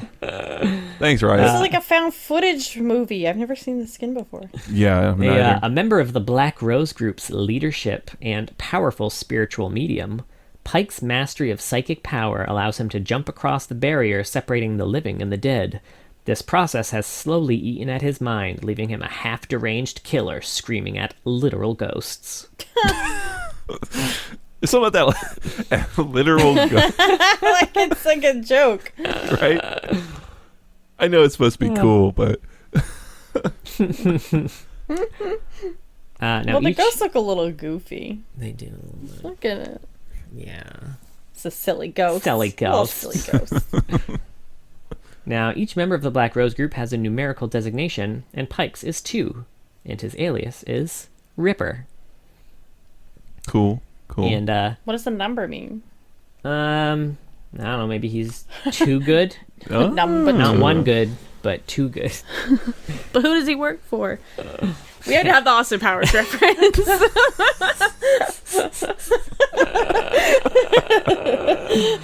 I guess. You gotta get one in. Yeah, I gotta get Gotta one, get in, one in there. there. Are we even the Loreheads if we don't quote Austin Powers once? Now, I haven't seen Austin Powers in like 15 years. I know, right? It is It's amazing just- how much is seared into my brain from that Gotta fucking be. both of them. I'm sure. That's the market quality right there. Yeah, look at what it does. It's so creepy. Weird. Sorry. now, I mean, he's kind of in a cinematic. Operation Songbird. This is the one where Ezreal, Kale, Master Yi, and Shen are freeing Sona from a secret prison. And then after they succeed, at the end, a computer makes a call for backup. The backup team, and uses a bunch of aliases flash on screen. One of them being Ripper, who we now know I hardly know is her. Pyke. Oh. Great. Cool. Then we got the Ruined King, which is, not technically an AU, it's technically canon, but it's got, We know the this black one. mist gathers, the Yeah. harrowing comes, and the Ruined King has arisen once more. Viego's corruption blankets Runeterra, turning friends into foes and bringing entire nations to their knees. The only ones with the power to stop him are the Sentinels of Light, an ancient order led by Senna and Lucian. They must call upon champions from every corner of the realm to fight back the Black Mist and end the Ruined King's reign of terror once and for all. Where's Poppy? Sorry, no, this is Sentinel Pyke. Yeah, with this Pyke, you're confused. This is Pyke. That was last episode, hun. You're drunk. Pyke may seem an unlikely sentinel to take up the oth, but Viego's She name... sure fucking does, Riot. Sorry. Keep going. They were like, we know this makes no Look. sense, but Hear us out. But Viego's name is next on his list. for some reason. Pacified, for now, by the influence of Nagakaboros, Sure. the real danger is that he might snap at any moment, killing allies and enemies alike. He won't. Well, Unless yeah. he killed Miss Fortune. He didn't, so don't worry about it. So we're fine. So don't even worry. Don't stress. It's another one. I don't think I've seen this next one. Yeah, then we got Ashen Knights. Many ages past, a great king waged a glorious war to break the shackles of magic on the world so mankind could forge its own destiny. Yet upon severing the final font of enchantment, the king was lost. The foundations of the world crumbled, and his once legendary knights were left alone to madness, ruin, and ash. Not the champion. Thanks, so. The thing that comes from fire. You're welcome. Not the thing that comes from ice. And we've got Ashen Knight Pyke. Again, not the champion. Pyke the champion, but not... So, condemned to death All right, for John. petty crimes, then saved by the king and uplifted to glorious knighthood, Pyke served in the war against magic until the very end, only to be left alone in an ashen world without Gripped by violent madness, he challenges all who pass, accusing them of being the ruler who abandoned him. Okay. Let's see, it's not a captain in this one, it's a ruler. It's a ruler. Okay. Breaking rulers, breaking into classrooms and stealing all the rulers. Just snapping them over his knee. Just I fucking hate rulers. Is that a protractor? Get out of here. I'm sorry. The thing is, I'm not drunk. I'm very tired. Yeah. And I think that makes the jokes worse. No, that protractor shit got me fucked up. That was a good one. Thanks. Finally, we have Neon Strata, the brand new one. A new one. Few know of the foreglow, and even fewer have seen its volatile neon flames. Normally a cosmic balancing force, something has tipped the scales, causing realms to collapse and funnel the foreglow's power into single beings. Now known as Empyreans, these otherworldly forces of nature blaze a trail through the realms, each with their own agenda. The fire is spreading, with no end in sight. So it's rainbow neon fire. Rainbow neon fire!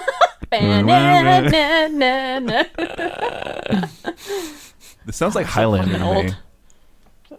It does, Oh. yeah. Especially with Pyke's bit here. Okay. Ooh. So, Empyrean Pyke. Pyke remembers little before falling into the embrace of the foreglow, only that he was defending his home. Waking in a new realm, as the first Empyrean, he hears the whispers of other Pykes across the dimensions, taunting him from their homes. Oh my god. Why was his lost and not theirs?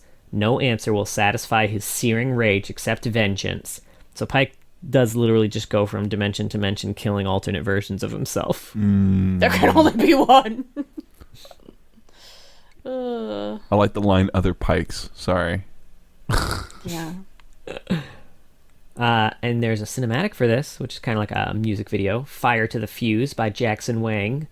Driven by an endless need for revenge, Pyke hunts down other versions of himself across dimensions. After each kill, the dimension collapses, and a new Empyrean is born with volatile powers and a mission all their own. So in this cinematic, we see him following one version of himself in particular, but Jax keeps popping up and protecting the alternate version of himself, and it really looks like he's going to make it. But Pyke is faster than Jax, and he sneaks on by and stabs his own alternate version with his own knife. What a baby. Imagine you're playing League, and then Pyke comes out and fucking kills you. Yeah, I can't imagine it. It's never But happened. IRL. If you die in the game, you die in real life. Oh god. No. Oh yeah, that is important to mention. In the cinematic, he is that alternate version of Pyke is just playing League at the time. Yeah. Poor guy. Yeah. Poor guy. He's playing cool, though. League. It sucks for him. Honestly, Pyke did himself. Wouldn't it be weird if he was playing Pyke in the game? I'm sure he It's was. kind of just looks like Pyke me. I don't know. himself, and then Yeah. Pyke pops out of the. Just all Pyke. I heard you like Pyke. But those are all the AUs, Yeah. and yeah, I have a few fun facts for you. Lay him Hit on. me with him. Hit me with your Pyke facts. Because it's underwater, right? Was that the next part? Yeah. Okay. Oh, okay. I was. No, I'm grossly misremembering that got song. Pyke is voiced by Darian Sills Evans, Neat. and his champion theme is composed by Edward Ed the Conqueror Bernician, who also composed Project Pyke's theme. So Pyke's teaser showed him with a different bandana design than the one he was released with, which was for in-game visual clarity. Yeah. A later change was made to both himself and his emote to reflect the teaser. Some of Pyke's possible names during development were Shar and Jawl, the type of fish that ate him. Okay. In his initial code names before he was released, when he was just on PBE, were Assassin Support and Thief Support. Which I imagine was just 'cause for stealing kills. Yeah. Hey. Yeah. Some of Pyke's scrapped spells include permanent invisibility if he was in vision range of an ally and not in combat, Oh, fuck that. a Deathmark-like ability that worked off his own team's damage, a dash that exhausted any enemy you struck and would reset if you hit 2 or more enemies, a kidnap spell that would place a marker on the ground and then reactivate within a window to dash in a direction, and if he hit an enemy, he'd teleport them back to it as well. That is so complicated. Ooh. And then finally, a spell that would hold net charges that could be connected in order to create a freeform trap. Okay. I don't know about that one. I'm liking that kidnap spell idea. They gotta use that for someone else. It's yeah. Inspiration. Oh, go ahead. No. You're just theory crafting fun ways to use it. I'm trying to think like which champions it's kind of like. I was gonna say it makes me think. No. Nope. Don't ignore me. Will do. Not a problem. Yeah. I'm sorry. Super easy. Inspirations for Pyke include various horror movies like Jaws, It, Halloween, and Friday the 13th, as well as the waterbending from Avatar, Scorpion from Mortal Kombat, and Thane Krios from Mass Effect. Oh, Thane. Damn. Love of my life. Oh, with the okay, yeah, I can see with the voice. Yeah, all right. But Thane, really, not Pyke. Garrus? Get the fuck out of here! Come on, I love I love Garrus. Garrus. Truly, but Thane. I Between can't. the two, come on. Have you ever romanced Thane? Fuck no. Who hasn't romanced Thane? Hell no. He calls you Siha. It's amazing. I highly recommend just doing one playthrough where you romance Thane. It'll change your life. Garrus or nothing, man. Garrus or bust. Yeah. You bro it up or you blow it up. You know what I'm saying? With Garrus. Can't spell Garrus without us. Yeah. Aw. That'd be a great little Valentine. They can both be great, okay? There's not just one great man out there. You There's gotta two. pick one, and it's Garrus.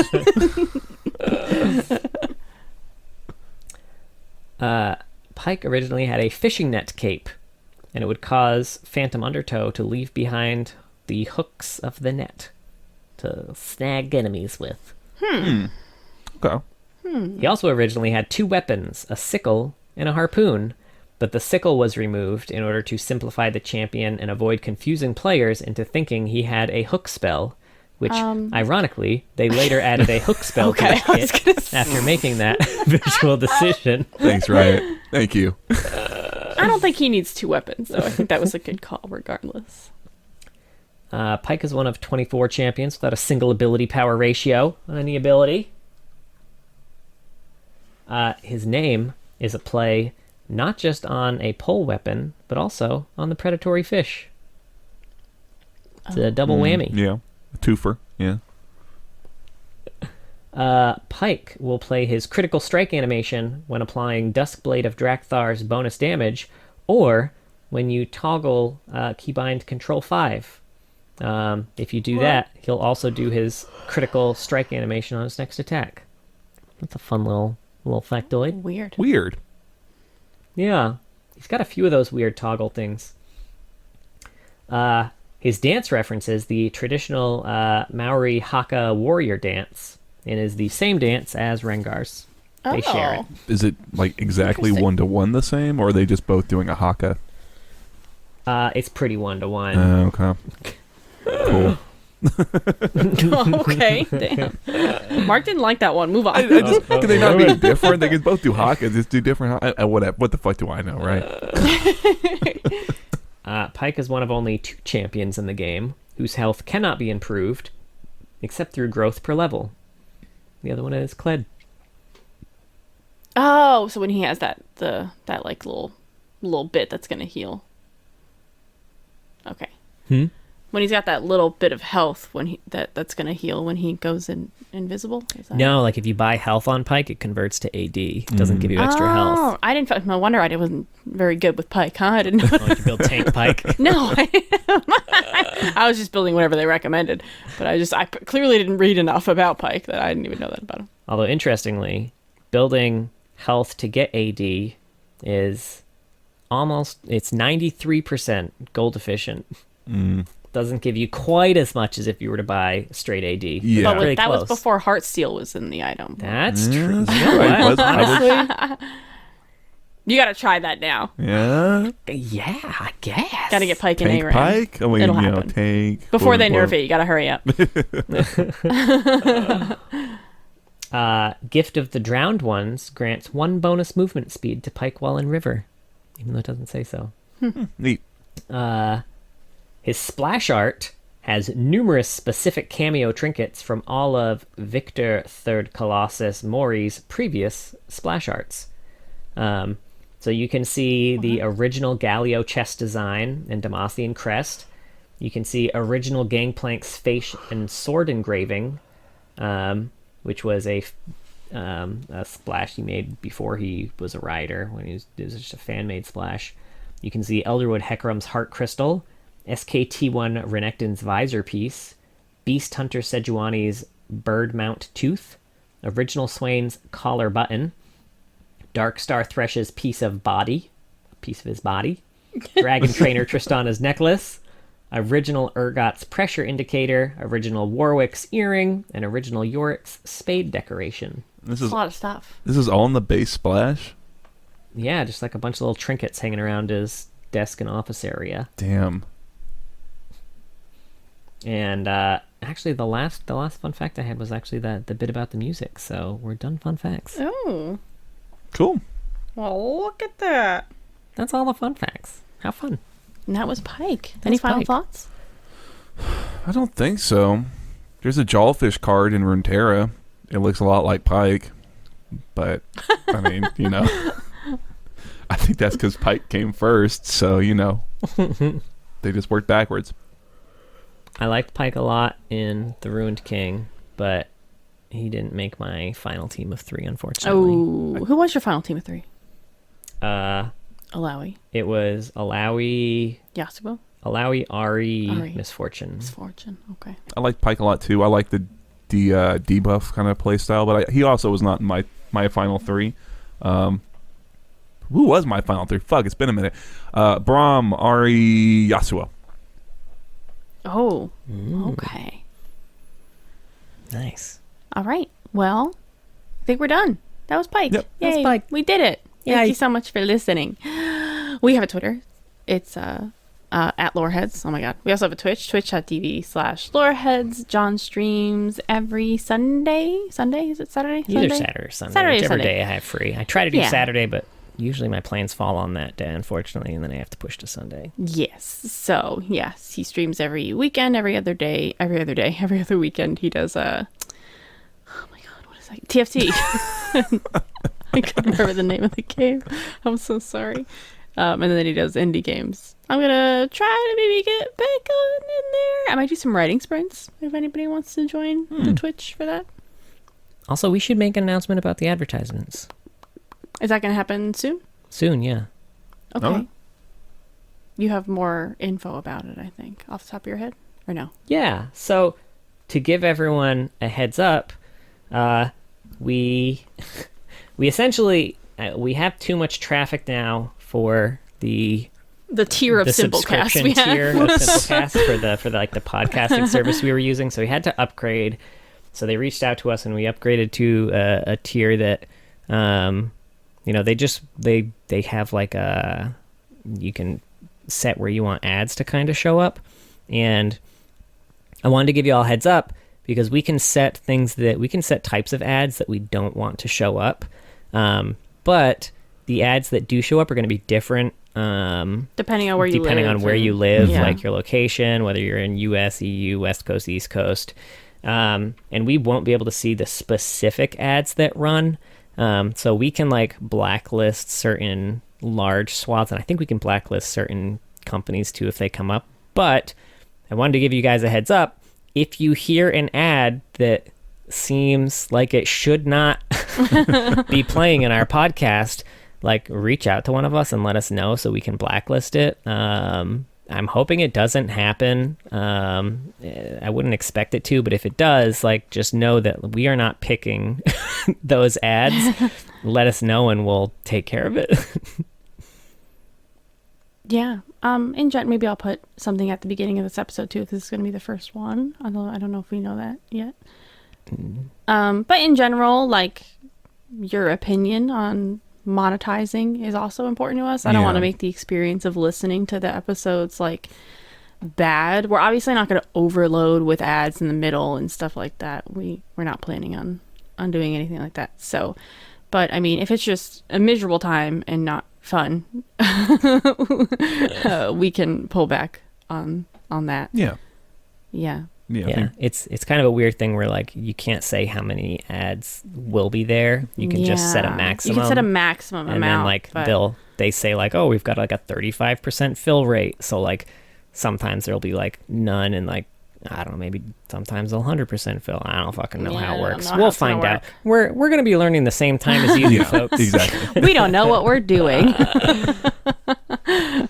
Okay. But anyway, you can reach out to us on Twitter or the Discord. We talked about the server here. It's pinned on our Twitter, and I link it in the description of every episode. Also, if you ever go to our Twitch, it's like there. I think if you're ever watching the stream, it's just like !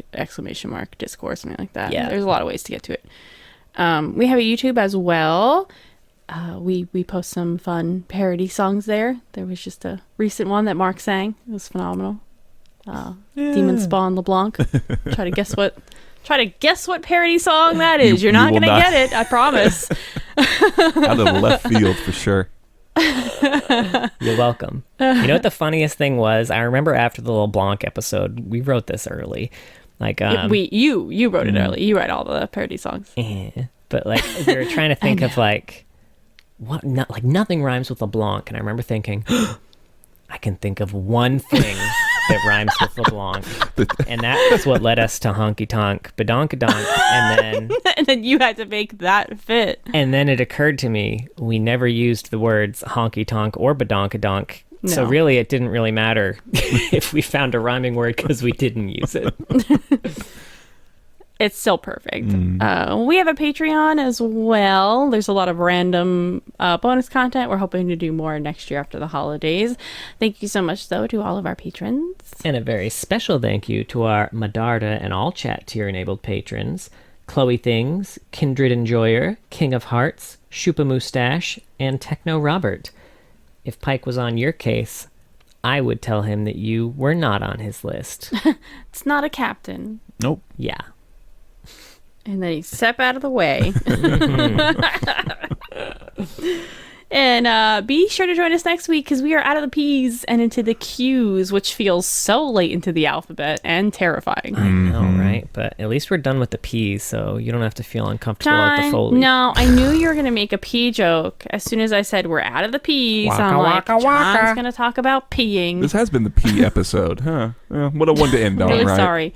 I'm not the one who started the P talk, to be He clear. pissed in my ear, John. What was I supposed to do? Ignore it? Anyway, join us next week because we're going to talk about the Empress of Elements, Kiana.